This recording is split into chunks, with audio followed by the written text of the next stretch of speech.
I'm Dan from Everyone's Adventure, and in this video I'm going to tell you everything you need to know to run a Tower of Hanoi session, starting with the equipment that you will need. You'll need something to represent your towers and something to represent your discs. I'm using two different size cones and something to mark down some numbers. I'm going to be using a whiteboard pen. So the setup for Towers of Hanoi depends on your group's needs. If you've just got one person moving the discs from tower to tower, you'd set it up as you can see here. The tower is fairly close and named A, B and C and the 5 discs.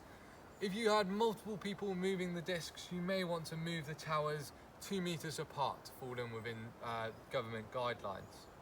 You could either have one person passing the discs from tower to tower using something like a length of bamboo, or you may assign one person to each disc so that person is the only one moving the disc throughout the challenge.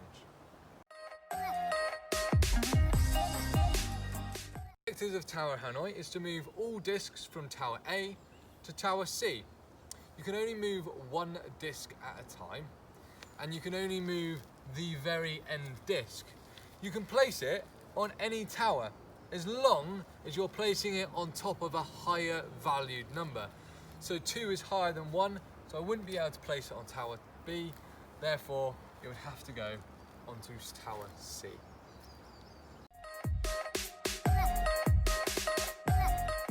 To start easy, you may want to have 3 discs. To start kind of medium or intermediate, it would be 5 discs, and to make it a little bit harder, you could add in a 6th. Talk you through the solution to the Tower of Hanoi. Just to make it extra clear, I'm going to name each of the towers A, B and C. 1 to C, 2 to B, 1 to B, 3 to C, 1 to A, 2 to C, 1 to C. 4 to B, 1 to B, 2 to A, 1 to A, 3 to B, 1 to C, 2 to B, 1 to B. 5 to C. 1 to A, 2 to C, 1 to C. 3 to A, 1 to B, 2 to A, 1 to A.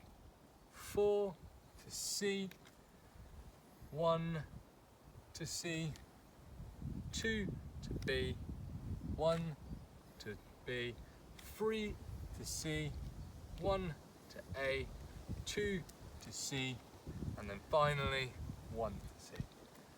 Challenge complete. Enjoy your challenge.